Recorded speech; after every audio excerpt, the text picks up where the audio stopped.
बोलिए भारत माता की, भारत माता की।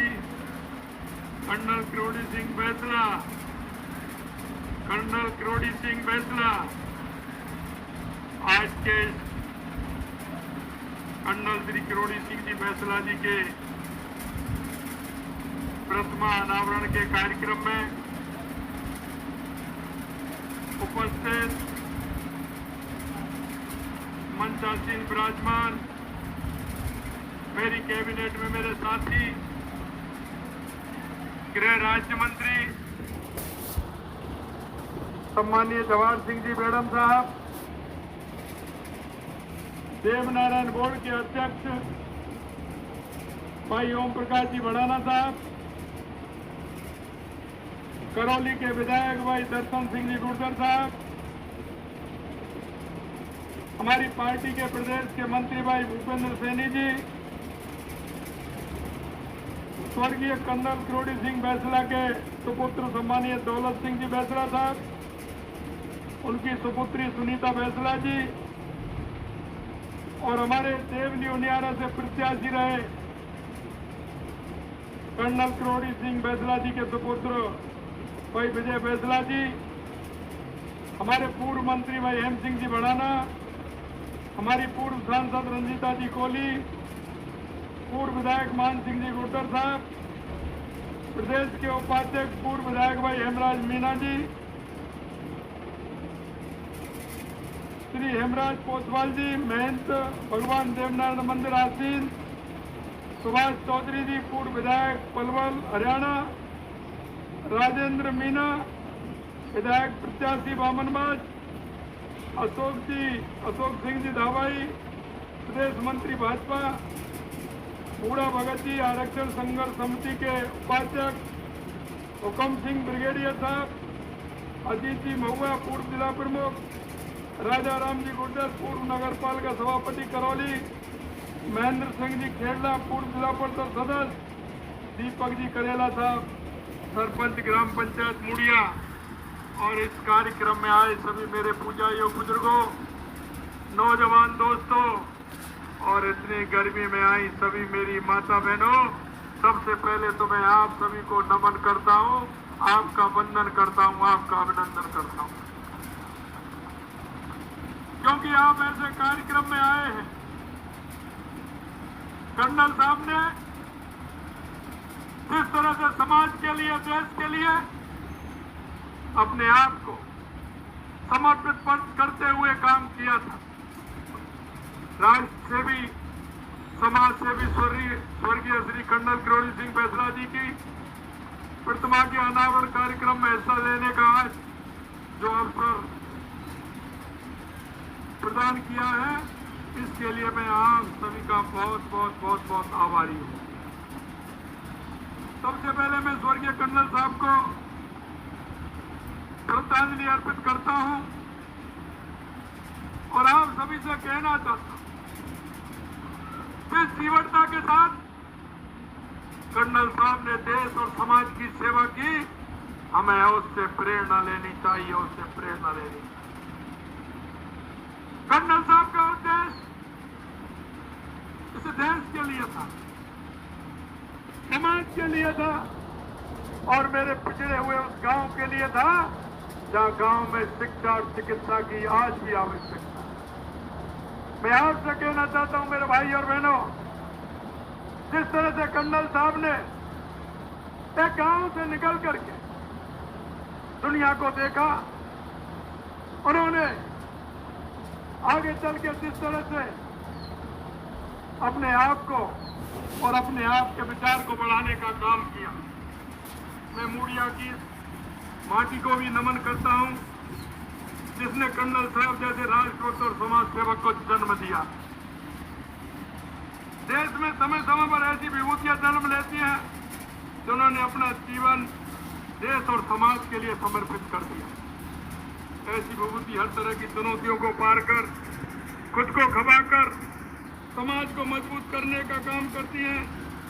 कर्नल साहब उसी विभूति में से एक थे। उनका जन्म एक साधारण परिवार में हुआ, लेकिन उन्होंने अपनी लगन और अपने अपनी मेहनत से एक ऊंचा मुकाम हासिल किया। और आपको पता है कर्नल साहब का जीवन सेवा को समर्पित रहा। पहले देश सेवा और फिर समाज सेवा का काम किया और गांव के हर व्यक्ति को एक दिशा देने का काम कर्नल किरोड़ी सिंह बैसला जी ने किया। कर्नल साहब में राष्ट्रभक्ति का भाव कितना कूट कूट कर भरा हुआ, इस बात का अंदाजा इस बात से लगाया जा सकता है कि शिक्षक के रूप में नौकरी मिलने के बाद भी वो उसे छोड़कर सेना में भर्ती होने का काम किया। मेरा मिलना होता, कभी कभी मिलते थे तो उनसे बात होती, अगर आधा घंटा उनके पास बैठने को मिलता था तो उससे कुछ ना कुछ लेकर के जाते थे, उनसे कुछ ना कुछ सीखने को मिलता था। एक बार साधारण रूप से बैठे हुए थे, उन्होंने एक बात मेरे से कही थी।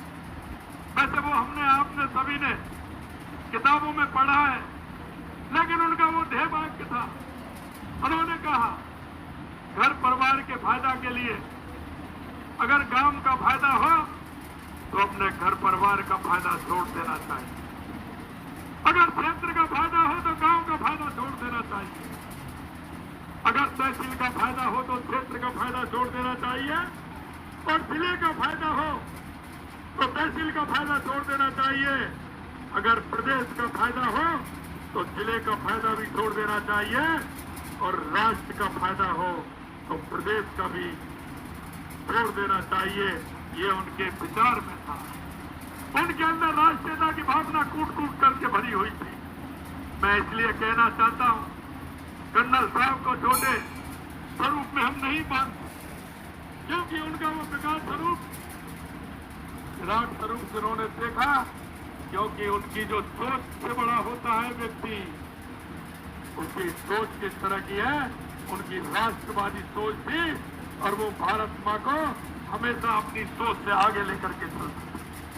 भाइयों बहनों, मैं कहना चाहता हूं, कर्नल साहब ने अपने परिश्रम से सेना में सिपाही से लेफ्टिनेंट कर्नल तक का सफर तय किया। कहा जाता है कि कर्नल साहब के सीनियर उन्हें जिब्राल्टर की चट्टान कहते थे, और उनके जो साथी कमांडो थे वो इंडियन रेमबो कहा करते थे। ये कर्नल बैसला की पहचान। कर्नल साहब 3 दशक तक भारतीय सेना में रहकर भारत माता की सेवा की। उन्होंने 1962 में चीन, 65 तथा 71 में पाकिस्तान के खिलाफ लड़ाई में भी वो आगे रहे। सेना की सेवानिवृत्ति के बाद समाज में असमानता, अशिक्षा और पिछड़ेपन की खिलाफ लड़ाई लड़ते रहे। उन्होंने समाज दिक्कतें और चुनौतियों को निकट से देखा है, क्योंकि गांव से निकले हुए व्यक्ति उन सारी बातों को जानता है, सभी को समझता है। उनको एक एक बात उनके मन में थी, उन्हें दूर करने के लिए आजीवन प्रयास करते रहे। कर्नल साहब का सपना था कि हर व्यक्ति को अच्छी सेहत और शिक्षा मिले। उन्होंने शिक्षा, विशेष रूप से बाल का शिक्षा को महत्व बताया। बाल विवाह, शादियां, फिजूल खर्च, दहेज प्रथा ऐसी कुरीतियों को खत्म करने के लिए जागरूकता पैदा करने का काम कर्नल साहब ने। समाज की बेटियों को अच्छा पढ़ाने के पक्षधर अक्सर वे समाज के मंचों पर भी कहते थे, गांव की चौपाल पर भी कहते थे, क्योंकि एक बेटी पढ़ती है तो 3 परिवार पढ़ते हैं, ये उनकी अवधारणा। स्वर्गीय कर्नल साहब की प्रतिमा आज समाज के युवाओं लोगों को देशभक्ति और समाज सेवा के लिए प्रेरित करेगी, उनमें नई ऊर्जा का संचार करेगी। यह प्रतिमा युवाओं को राष्ट्र को प्रथम मानने तथा सैन्य बलों में भर्ती होने के लिए प्रेरित भी करेगी। मैं आज किसान सम्मेलन में आए सभी भाई बहनों को विश्वास दिलाता हूँ कि केंद्र राज्य में हमारी सरकार आपके हितों के लिए हमेशा प्रतिबद्ध रहेगी। यह मैं आपसे कहना चाहता हूँ। देश के किसान हमारे लिए कितने महत्वपूर्ण हैं, इसकी एक झलक आपके सामने पेश करना चाहता हूँ। यशस्वी प्रधानमंत्री श्री नरेंद्र मोदी जी ने अपने तीसरे कार्यकाल में सबसे पहले, अगर उन्होंने सबसे पहले प्रधानमंत्री का चार्ज लिया तो उसमें किसान सम्मान निधि की 17वीं किस्त देने का काम देश के यशस्वी प्रधानमंत्री नरेंद्र मोदी जी ने सबसे पहले बैठते ही सत्र में किसानों को देने का काम हमारे प्रधानमंत्री जी ने किया। हमारी सरकार ने पूर्वी राजस्थान के इस हिस्से में चंबल नदी का पानी लाने के लिए ERCP योजना को मंजूरी दी। इसे धरातल पर उतारने का काम शुरू कर दिया है और आपको हम विश्वास दिलाते हैं कि जो आपकी सबसे बड़ी योजना इतने सालों से जो पड़ी थी, हमने उसको आगे बढ़ाने का काम भी हमने किया है। राजस्थान कृषक समर्थन योजना के अंतर्गत के MSP 2275 रुपए पर 125 रुपए बोनस देकर के 2400 रुपए करने का काम हमारी सरकार ने किया। PM किसान सम्मान निधि जो हमें 6000 रुपए मिलती थी, आपको ध्यान होगा हमारे पहले बजट में हमने 2000 रुपए बढ़ाते हुए उसे 8000 रुपए करने का काम भी हमारी सरकार ने